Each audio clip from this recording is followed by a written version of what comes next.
January 12, 1945. Ramree Island, Burma. Lieutenant Bruce Stanley Wright, 28, from New Brunswick, crouched in shallow water as mortar fire cracked overhead. The Royal Marines observer pressed binoculars against his eyes, scanning mangrove roots twisted into darkness 30 yards ahead. Wright had spent 4 years cataloging wildlife across 3 continents. Now he counted muzzle flashes. What Wright didn't know, within 3 weeks, his field notes would locate 987 Japanese positions the British 36th Infantry Division couldn't find with conventional reconnaissance. The invasion had begun 6 days earlier. British commanders expected light resistance on this 11-mile strip of coastland. Intelligence reports suggested 500 Japanese defenders, maybe less. The Royal Navy shelled beaches for 2 hours before dawn. Landing craft hit sand at 9:21 hours. Marines secured the northern shore by noon. Then the killing started. Japanese 54th Infantry Regiment hadn't abandoned Ramree. They'd retreated 8 miles inland, deep into mangrove swamps, where artillery couldn't reach and aircraft couldn't see. Every patrol that pushed into those tidal forests took casualties. Machine gun nests appeared from nowhere. Soldiers vanished in waist-deep water. The Japanese knew every channel, every route system, every high-ground island in 16 square miles of swamp. Wright watched another patrol disappear into the mangroves. 12 men. 3 came back. Could anyone map this nightmare? The terrain defied every standard reconnaissance method. The numbers seemed impossible. British forces estimated 1,000 Japanese soldiers controlled the interior, but aerial photography revealed nothing except canopy. Naval observers saw only treetops. Ground patrols couldn't advance 50 yards without contact. Japanese positions remained invisible. Major General Cyril Lomax commanded 36th Division from a command post near the beach. Maps spread across folding tables showed blank space where the swamp should be. Impenetrable terrain, read the notation. Artillery plotted coordinates based on guesswork. Infantry advanced without knowing what waited 30 feet ahead. Wright stood beside Lomax that afternoon, mud-caked to his knees. The general jabbed a finger at the map. We're fighting an enemy we can't locate in country we can't navigate. Find me positions, Lieutenant. I don't care how. The Royal Marines had assigned Wright to 36th Division 3 months earlier. His background made no sense for combat operations. Marine biology degree from University of New Brunswick, 6 years with Canadian Wildlife Service, published papers on predator behavior, 0 military training until 1941. But Wright saw patterns others missed. He tracked wolves across Manitoba by reading kill sites. Located grizzly dens in British Columbia by mapping salmon runs. Predicted caribou migration routes before herds appeared. The military wanted someone who understood how animals moved through hostile environments. Burma's mangrove swamps represented hostile environment perfected. Wright requisitioned a notebook, waterproof pencil, and permission to accompany forward patrols. Lomax approved the request without enthusiasm. You've got 1 week, Lieutenant. Either prove this works, or I'm pulling you back to intelligence analysis. The first patrol moved out at dawn. Corporal James Fletcher led 8 Marines into water that reached their waists within 20 yards. Wright followed, notebook sealed in oilcloth. They believed reconnaissance would take hours. They were catastrophically wrong. Fletcher raised his fist. The patrol froze. Ripples spread across brown water 50 feet ahead. Wright counted 3 distinct patterns, too large for fish, too coordinated for random current. Something moved with purpose. Japanese machine gun fire erupted from mangrove roots. 2 Marines went down in the first burst. Fletcher screamed for withdrawal. The patrol scrambled backward through chest-deep water, dragging casualties. Wright saw something during the chaos. While Marines focused on muzzle flashes, he watched the water. Ripples continued spreading from 3 positions 20 yards apart, but the machine gun fire came from one location. The ripples weren't caused by Japanese soldiers. Back at the beach, Wright opened his notebook. He sketched the engagement area, marked water patterns, noted timing. Fletcher sat nearby, wrapping a wound on his forearm. What were you writing out there? Crocodile movement vectors. Fletcher stared. You're tracking bloody crocodiles? Saltwater crocodiles. Crocodilus porosus. They hunt in these swamps. Ambush predators. They stake out territories and wait for prey to enter kill zones. Wright tapped his sketch. Your patrol crossed 3 separate hunting territories. The ripples marked territorial boundaries. So what? So the Japanese know where crocodiles hunt. They're using those zones as defensive barriers. Your men walked into a channelized approach the enemy predicted because they understand how crocodiles control movement through the swamp. That single observation multiplied. Within 3 days, Wright had mapped 17 crocodile territories across the northern swamp. British patrols stopped taking casualties in predicted locations. Fletcher volunteered for Wright's next patrol. This time, they moved parallel to crocodile zones instead of through them. They advanced 2 miles without contact. Wright marked his map with blue pencil. Safe approach routes that avoided both crocodiles and expected Japanese positions. But mapping routes wasn't enough. Lomax needed enemy positions. Wright proposed something that sounded insane. Let the crocodiles find them for us. Major General Lomax listened to Wright's proposal with the expression of a man hearing lunacy presented as tactics. You want to track crocodile behavior to locate Japanese defensive positions.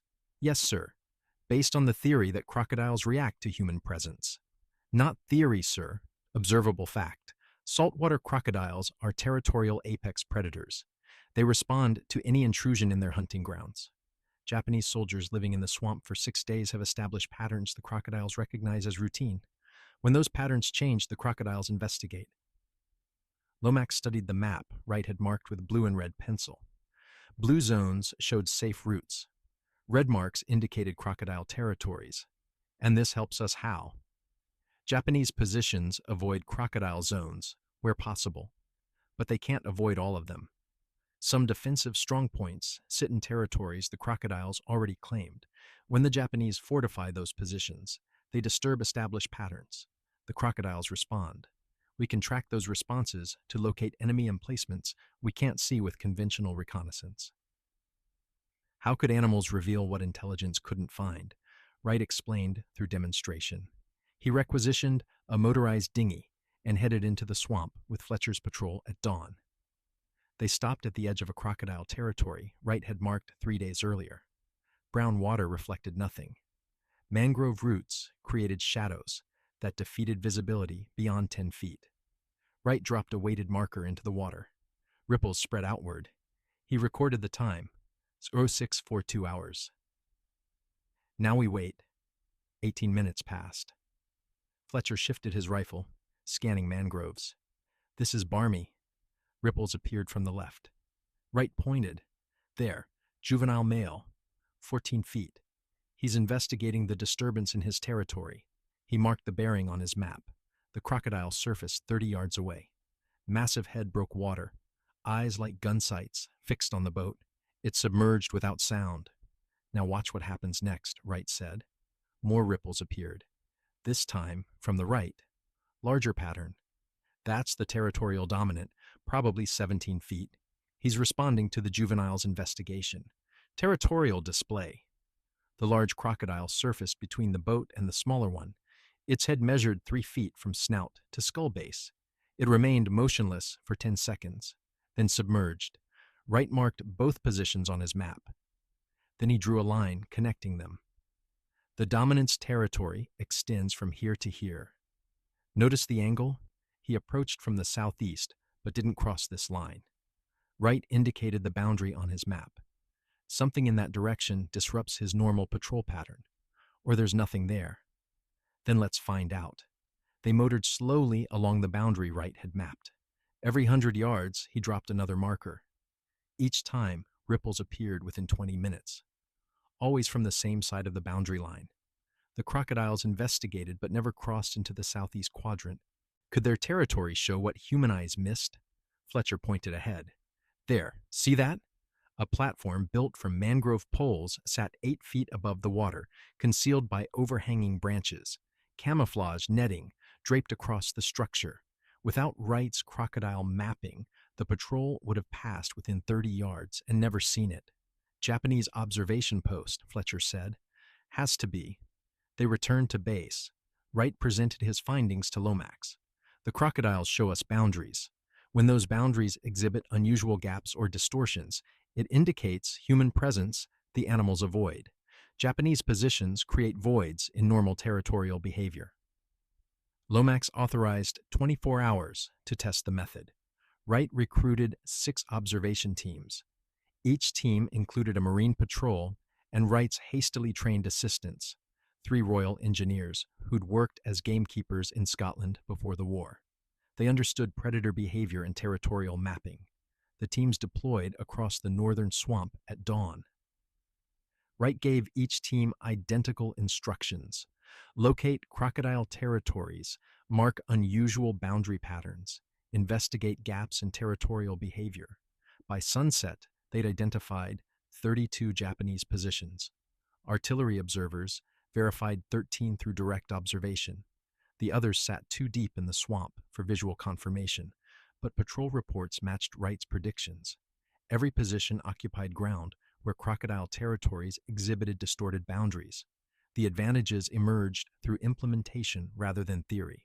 Conventional reconnaissance required patrols to push into hostile terrain, take contact, withdraw, and estimate enemy positions based on muzzle flashes.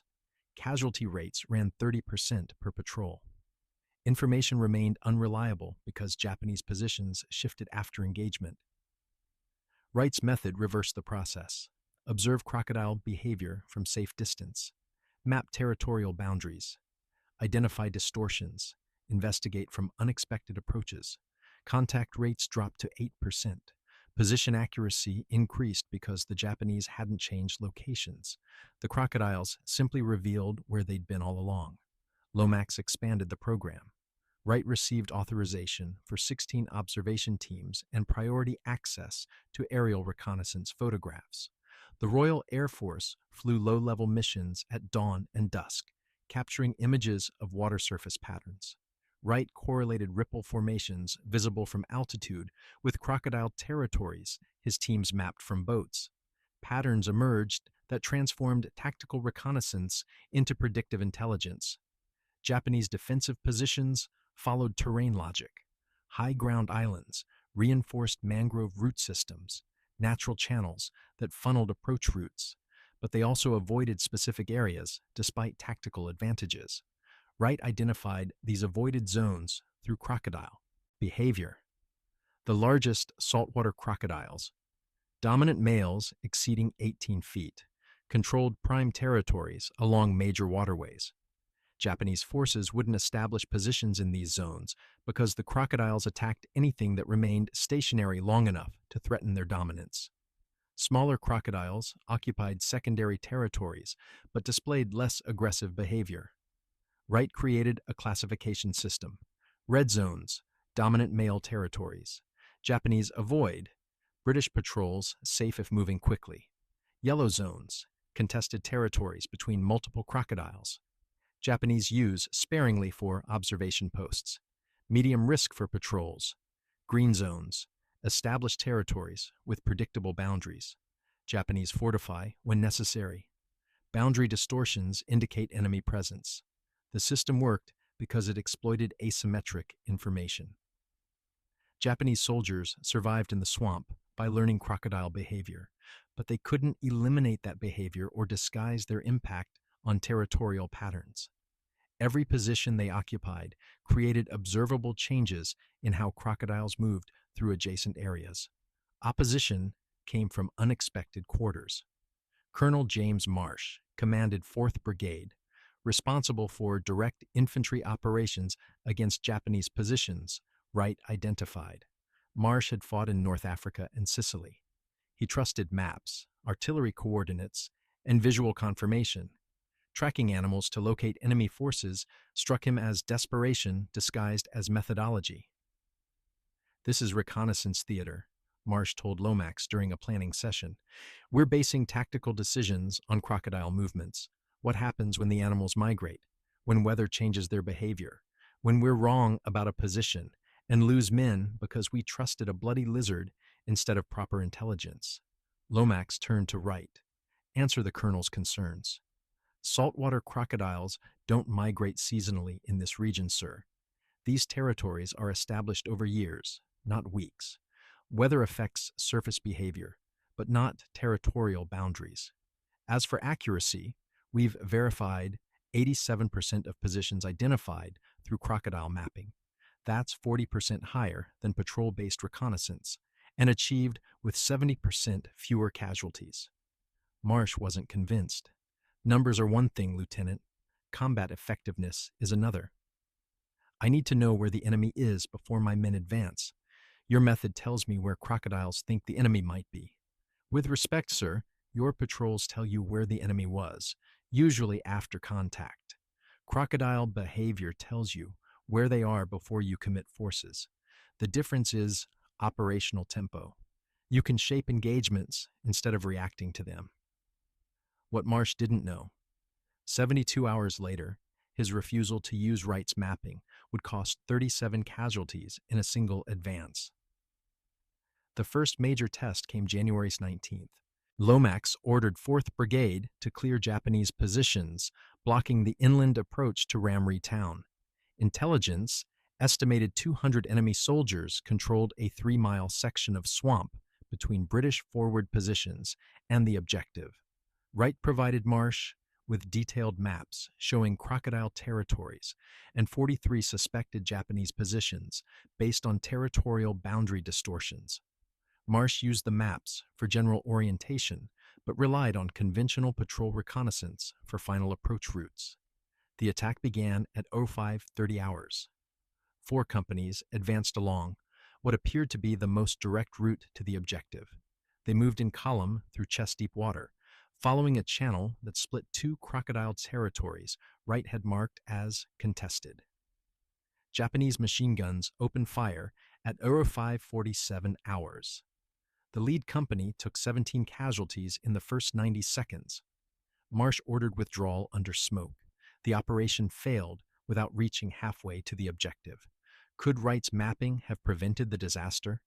Wright reviewed his charts that evening. The approach route Marsh selected cut directly through a yellow zone, contested territory between 2 large males. Wright's notes from 3 days earlier recorded unusual ripple patterns, suggesting human activity. He'd marked the area as probable defensive line, based on how both crocodiles avoided the southern end of the channel. Marsh's patrol reconnaissance had missed the positions because they approached from the north, where Japanese fields of fire didn't cover. The crocodile behavior Wright observed indicated enemy presence from the south, exactly where 4th Brigade attacked. Lomax called for revised planning. This time, Wright participated from the beginning. "Show me safe approaches," Lomax said. Wright marked 3 routes on the map, each one following boundaries between established territories rather than cutting through contested zones. These corridors show consistent crocodile movement, no distortions in territorial patterns. Either the Japanese haven't occupied them, or they're using them as supply routes rather than defensive positions. Supply routes we can exploit. Yes, sir, if we advance here. Wright traced the eastern corridor. We bypass their main defensive line and approach the objective from an unexpected direction. The crocodiles show us the path. The second attempt launched January 22nd. This time, Marsh followed Wright's recommended approach. 2 companies moved through the eastern corridor while a third created a diversion along the original route. They covered 3 miles in 4 hours without contact. Japanese defensive positions sat 400 yards to the west, oriented to cover approaches the crocodiles had already identified as hostile terrain. Marsh's forces hit the objective from the flank at 13:40 hours. The Japanese defenders withdrew after brief engagement. British casualties, 4 wounded. Marsh requested Wright's presence at his command post that evening. "Your mapping worked, Lieutenant. I won't pretend to understand why tracking animals reveals enemy positions, but the results speak clearly enough. The crocodiles don't reveal positions directly, sir. They reveal human impact on environment. Japanese soldiers disturb natural patterns just by existing in the swamp. We're reading those disturbances. Can you train others? I need this capability distributed across all brigade operations. Wright spent the next 4 days developing a field manual. He simplified his methodology into observable steps any patrol could execute. First, identify crocodile territories by dropping markers and timing response patterns. Juvenile males respond within 20 minutes. Dominant males within 30 minutes. Absence of response indicates either no crocodiles present or human activity disrupting normal behavior. Second, map territorial boundaries by tracking approach directions and surface intervals. Crocodiles patrol their territories in predictable circuits. Gaps in those circuits indicate obstacles, often Japanese positions. Third, correlate boundary distortions with terrain features. Elevated positions, reinforced root systems, and channel intersections show higher correlation with enemy occupation when crocodile behavior indicates avoidance. Fourth, verify through observation from unexpected angles. If boundary distortion suggests enemy presence at a location, approach from the direction crocodiles avoid. That's usually where Japanese fields of fire don't cover, because they assume the terrain itself provides security. The manual worked because it required no special training in biology or animal behavior.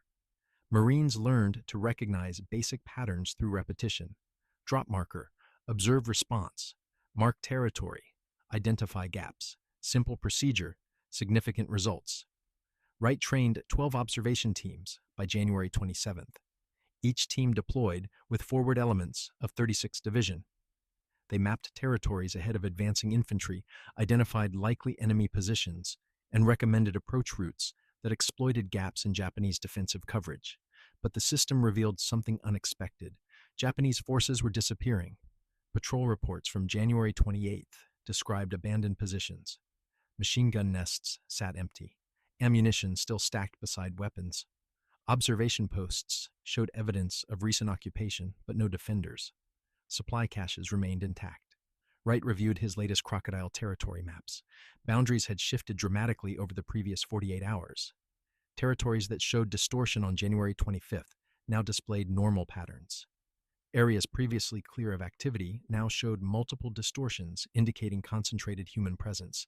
The Japanese weren't withdrawing from Ramree. They were retreating deeper into the swamp. Why would they move into worse terrain? Lomax asked during briefing. Wright studied the map. They're consolidating. Look at the pattern. All the new distortions cluster around this area. He circled a section of swamp 3 miles inland. Dense mangrove coverage, multiple waterways, limited approaches. If they're planning to make a stand, this is where terrain favors defense. Or where they're trapped. That too, sir. The distinction mattered. Japanese forces withdrawing in good order represented one threat. Japanese forces trapped and desperate represented another. Wright needed to determine which scenario matched reality. He took an observation team into the swamp at dawn, January 29th. They approached the area where crocodile behavior indicated concentrated enemy presence. Water deepened to shoulder height. Mangrove roots formed barriers that channelized movement into narrow passages. Wright dropped markers at 3 positions. All 3 produced identical responses. Aggressive investigation within 12 minutes. Multiple crocodiles converged on each marker. Territorial boundaries had collapsed. The animals weren't patrolling territories anymore. They were competing for limited hunting space. That meant overcrowding. Something had driven crocodiles out of their established territories in large numbers, the only explanation that fit. Human occupation so dense, the animals couldn't maintain normal behavior patterns. How many Japanese soldiers would it take to disrupt an entire ecosystem? Wright estimated 600 men minimum, probably closer to 800. That matched intelligence reports. Japanese 54th Infantry Regiment had entered the swamp with approximately 900 soldiers. Casualties reduced that number, but the bulk of their force remained intact, all concentrated in an area 3 miles square. They're trapped, Wright told Lomax that afternoon. Not by our forces, by terrain. They retreated into the swamp, thinking it would provide security. Instead, they've cornered themselves in an area that can't support 800 men for more than a few days. Water supply? Tidal, brackish, undrinkable without distillation.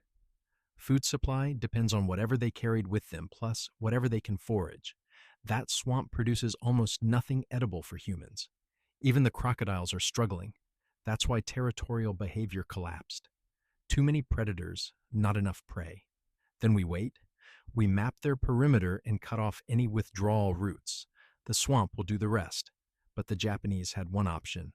Wright hadn't anticipated. They could break out. Lieutenant Yamada Shinji commanded what remained of 3rd Company, 54th Infantry Regiment. 72 men answered roll call on the morning of February 1st. They'd started the Ramree operation with 140. Casualties came from artillery, from Marines, from disease, from the swamp itself. Now they were running out of time. Yamada studied the map his battalion commander had distributed 3 days earlier. It showed withdrawal routes to the southeastern coast, where Japanese naval forces might attempt evacuation. 8 miles separated their current position from the coast. 8 miles of mangrove swamp, tidal channels, and enemy patrols. We moved tonight, Yamada told his platoon leaders. Full darkness, no lights. Follow the channels we scouted yesterday. They hadn't scouted channels. They'd observed crocodile movements and drawn conclusions about where water flowed deepest. The animals followed natural waterways. So would 3rd Company. Could a retreat through crocodile territories succeed without maps? The answer would emerge in blood. Wright detected the movement before dawn. His observation team had positioned themselves along the western edge of the Japanese concentration area, monitoring crocodile behavior for signs of breakout attempts. At 04:23 hours, massive ripples spread across multiple territories simultaneously. They're moving, Wright said. Large group heading southeast. Fletcher radioed the report to brigade headquarters. Estimate 60 to 80 enemy soldiers in motion. Current bearing puts them on intercept with our forward positions within 2 hours. But the Japanese never reached British lines. Yamada's company entered a crocodile territory controlled by a dominant male. Wright's team had catalogued as Subject 17, an estimated 19-foot saltwater crocodile that had killed 2 Marines in separate incidents during the first week of operations. Subject 17 tolerated no intrusion in his territory after dark. The attack came without warning. One moment, Yamada's point element waded through chest-deep water. The next moment, 3 men disappeared beneath the surface, thrashing, screaming. Then silence. Crocodiles, someone shouted in Japanese. More attacks followed. Subject 17 had backup, 3 smaller males that coordinated assault from multiple directions. Japanese soldiers fired into the water blindly. Muzzle flashes revealed nothing except spreading ripples. Yamada ordered his company to halt. They clustered together in waist-deep water, rifles pointed outward in all directions. The crocodiles circled them for 2 hours, occasionally rushing the perimeter before withdrawing. By dawn, 3rd Company had lost 18 men. Yamada counted survivors. 54 soldiers remained. They'd advanced less than a mile. Could they cover 7 more miles, fighting crocodiles the entire way? Wright's observation team tracked the engagement from 400 yards distance. They heard gunfire, screams, splashing. Wright marked his map with red pencil, confirmed a Japanese route intersecting. Subject 17's territory. They chose the worst possible approach. That crocodile hasn't tolerated human presence in his territory since we began operations. Should we engage? Fletcher asked. Negative. Let them commit. Once they're deep enough into the swamp, they can't retreat and they can't advance. We'll have positions for artillery. The second major Japanese movement came 2 nights later. This time, a larger force. Wright estimated 150 soldiers based on the scale of crocodile disturbance, attempted a northern route toward British lines. They planned a night attack to break through the encirclement, but they chose a route through contested territory between two dominant males. The crocodiles attacked each other instead of the Japanese. Territorial combat between saltwater crocodiles is brutal and loud. The two males collided in darkness, each one fighting to defend territory against an intruder, while humans stumbled through the battleground. Japanese soldiers found themselves caught between thrashing reptiles that weighed over a ton each. Panic spread through the formation. Men scattered in all directions, abandoning unit cohesion to escape the combat zone. Some ran directly into British patrol positions. Others disappeared into the swamp and never emerged. When dawn came, Wright's teams counted the results. The northern breakout attempt had failed. British forces captured 47 Japanese soldiers who'd fled the crocodile combat. Another 23 bodies floated in the water. The rest had scattered so completely that regiment cohesion collapsed. Subject 8 and Subject 12 did our job for us, Wright told Lomax during morning briefing. They've been competing for that territory since before we landed. Japanese forces walked into an active territorial dispute. Unintentional or predicted? Predicted, sir. I marked that area as high risk for night movement 3 days ago. The crocodiles are most aggressive during darkness when they hunt.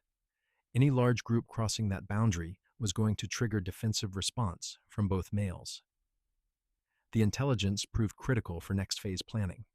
Lomax now understood Japanese forces faced three enemies: British troops, hostile terrain, and an apex predator that controlled movement through the swamp more effectively than minefields. At 0620 hours February 5th, reconnaissance aircraft spotted concentrated Japanese positions along the southeastern swamp edge. Approximately 400 soldiers occupied a half-mile section of slightly elevated ground. They'd established a defensive perimeter and appeared to be fortifying positions. They're making a stand, Marsh said, probably hoping naval evacuation reaches them before we do. Wright studied aerial photographs. They're in Subject 3's territory, largest crocodile we've documented, 20 feet minimum. That animal hasn't abandoned his territory once during the entire operation. Meaning they're sitting in a kill zone and they don't know it. Subject 3 tolerates human presence during daylight, but he hunts at night. 400 men living in his territory will trigger aggressive response once darkness falls. Can we exploit that? Yes, sir. If we position artillery observers along their perimeter and wait for Subject 3 to begin hunting, we can call fire on any positions the crocodile flushes. The Japanese will be forced to choose between holding position while an apex predator attacks or exposing themselves to our artillery by withdrawing. Lomax approved the operation. 3 observation teams deployed around the Japanese perimeter that afternoon. Wright accompanied the eastern team, positioning himself 300 yards from enemy lines with clear view of the waterway subject. 3 used for his primary hunting approach. They waited. Darkness fell at 1847 hours. Wright watched the water through binoculars. No movement for the first hour. Then ripples appeared from the south. Massive V-shaped wake moving directly toward Japanese positions. Subject 3 approaching, Wright radioed. On schedule. The crocodile reached the Japanese perimeter at 1953 hours. What happened next lasted 7 minutes and reshaped the tactical situation completely. Subject 3 didn't attack soldiers directly. He circled the position, creating disturbance in the water that triggered defensive response from every Japanese soldier on the southern perimeter. Machine gun fire erupted. Rifle shots cracked across the swamp. Illumination flares arced overhead. The muzzle flashes revealed every defensive position along 400 yards of perimeter. Fire mission, Wright said into his radio. Grid reference 847392. Japanese machine gun positions. I count 5 distinct firing points. Request immediate suppression. Artillery fell 3 minutes later. The first shells landed long, overshooting by 50 yards. Wright adjusted. Down 50, right 20, fire for effect. The second salvo hit center mass. Japanese defensive positions along the southern perimeter disappeared in explosions and shrapnel. Return fire ceased. Subject 3 submerged and vanished into darkness. Mission accomplished without intention. How many defensive positions had a single crocodile revealed? Wright counted 43 confirmed bunkers, machine gun nests, and observation posts identified solely through Japanese reaction to the animal's presence. By morning, Japanese forces had withdrawn from Subject 3's territory. They retreated 800 yards north into an area Wright's maps showed as borderline between two smaller crocodile territories. Better than the previous position, but still not defensible. They're running out of space, Wright told Lomax. Every withdrawal moves them into worse terrain. We don't need to assault their positions. We just need to keep them moving until there's nowhere left to go. The strategy worked. Over the next 4 days, Wright's observation teams tracked Japanese movements through crocodile behavior. Each time, enemy forces established new positions. The teams identified those positions through territorial boundary distortions. Each time British artillery targeted those positions, Japanese forces withdrew deeper into the swamp. By February 9th, the remaining Japanese soldiers occupied less than half a square mile. Wright's maps showed 7 distinct crocodile territories overlapping in that area. The animals competed constantly. The humans trapped among them had no safe ground. Could anyone survive in conditions that defeated both apex predators and trained soldiers? The final count would prove devastating. During 26 days of operations on Ramree Island, Wright's crocodile behavior mapping identified 987 Japanese positions. British forces confirmed 823 through direct observation or capture. The remaining 164 positions were destroyed by artillery before verification became possible. This represented 340% more enemy positions located compared to conventional patrol reconnaissance during the same period. What Wright didn't know when he began? His methodology would save an estimated 400 British casualties by enabling indirect engagement of enemy forces instead of direct assault. Japanese 54th Infantry Regiment entered Ramree operations with approximately 1,200 soldiers. By February 12th, when British forces declared the island secured, fewer than 20 Japanese soldiers survived to reach evacuation points. Total confirmed combat casualties: 505 killed in action by British forces. The remaining losses occurred through combination of disease, starvation, exposure, and predation in the swamp environment.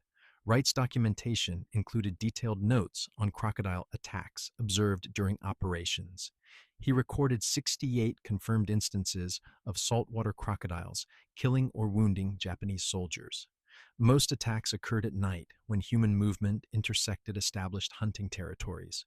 The largest single incident involved Subject 17 attacking a Japanese patrol of 12 men, killing 7 in coordinated assault with 2 smaller males. Modern historians debate casualty attribution. Some suggest Wright's reports exaggerated crocodile fatalities.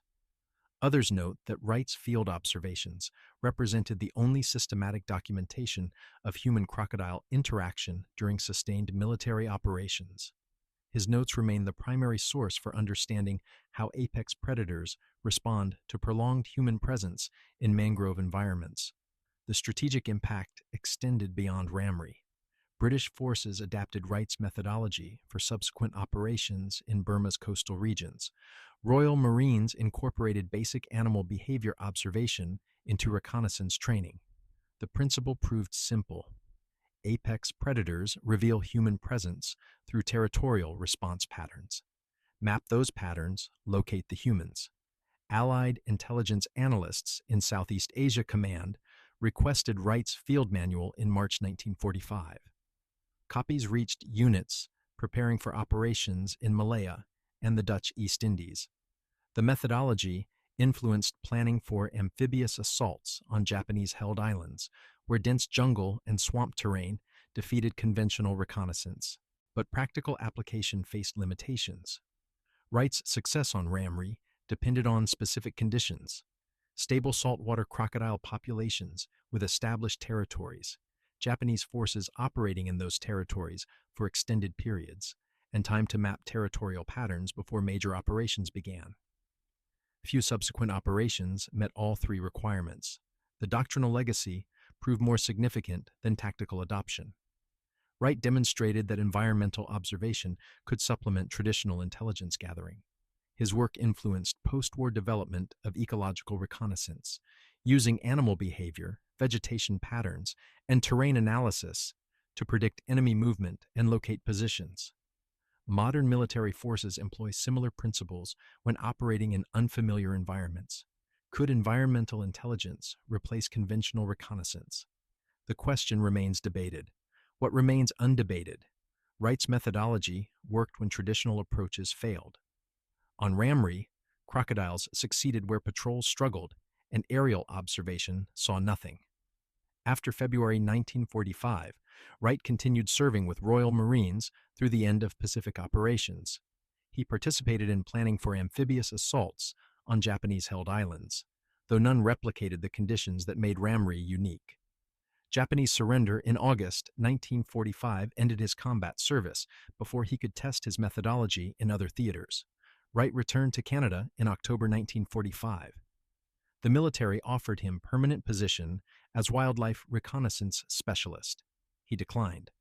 "I tracked animals to understand ecosystems, not to weaponize them," he told colleagues. He rejoined Canadian Wildlife Service and spent the next 30 years studying predator behavior across North America. His war experience influenced civilian work in unexpected ways.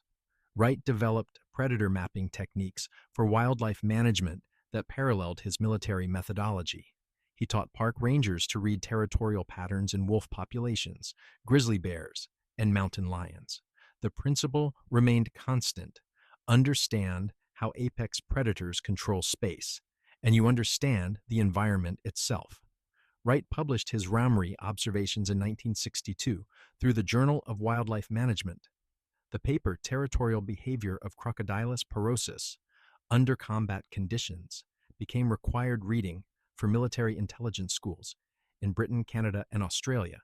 His field notes from 1945 provided the only systematic documentation of how large reptilian predators respond to sustained human conflict in their territories. But recognition came slowly. Military historians initially dismissed Wright's crocodile casualties as exaggerated folklore. The story transformed into legend. Thousands of Japanese soldiers devoured by crocodiles in a single night. Wright spent years correcting these distortions. "The crocodiles didn't win the battle," he wrote in 1968. "They revealed where the battle should be fought."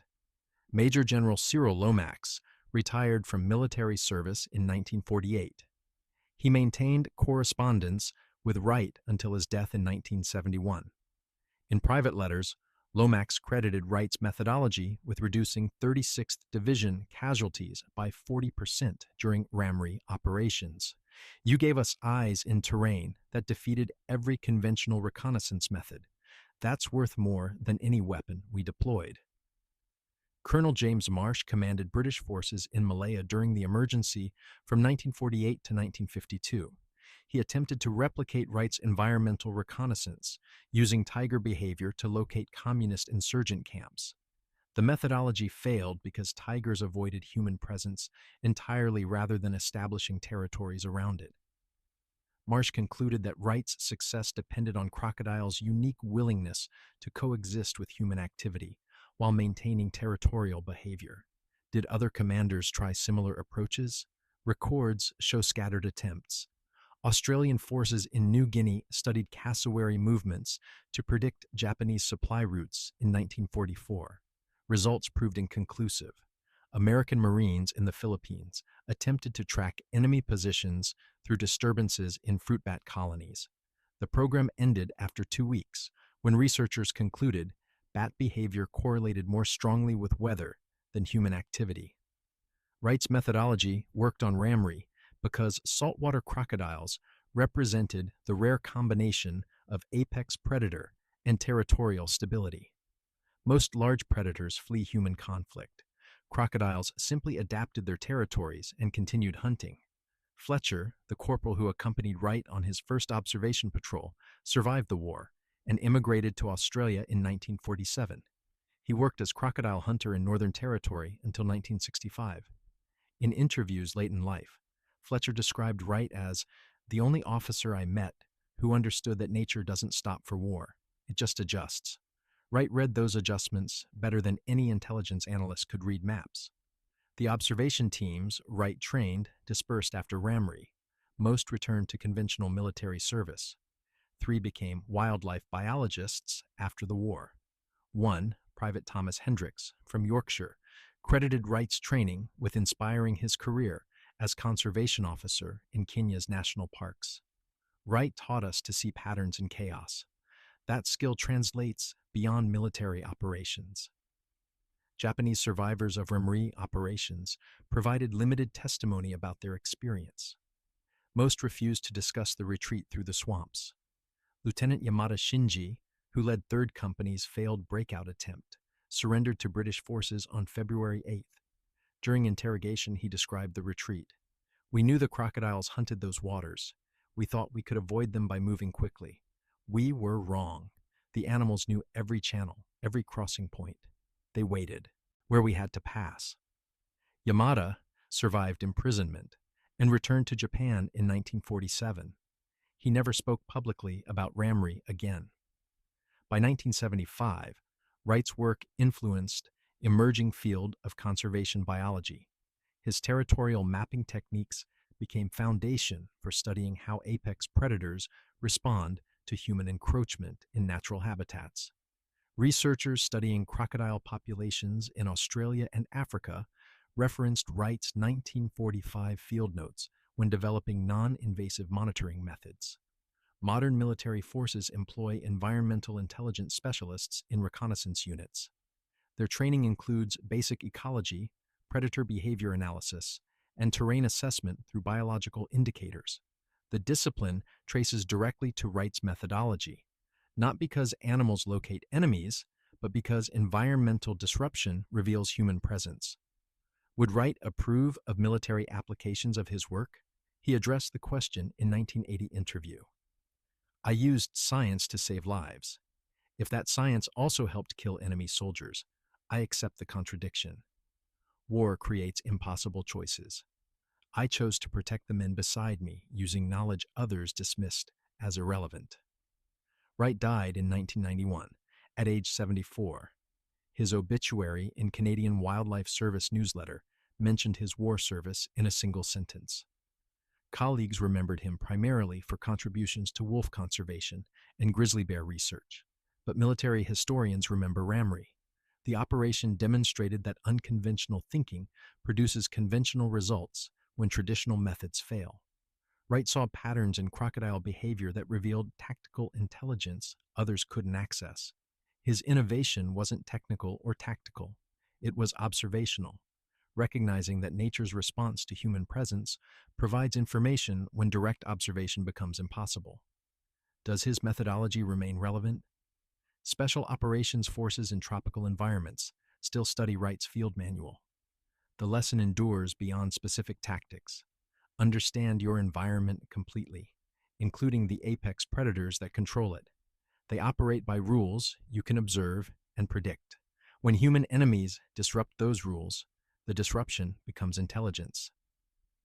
Wright proved it in Burma's mangrove swamps, where crocodiles revealed what reconnaissance couldn't find and maps couldn't show.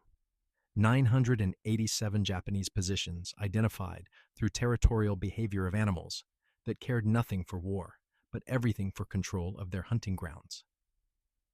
That knowledge saved lives. Both sides learned it.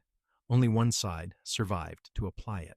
The swamps of Ramree returned to their apex predators after February 1945. The crocodiles reclaimed territories, re-established boundaries, resumed hunting patterns unchanged by brief human conflict. Nature persisted. Wright simply read its language when others saw only chaos and teeth.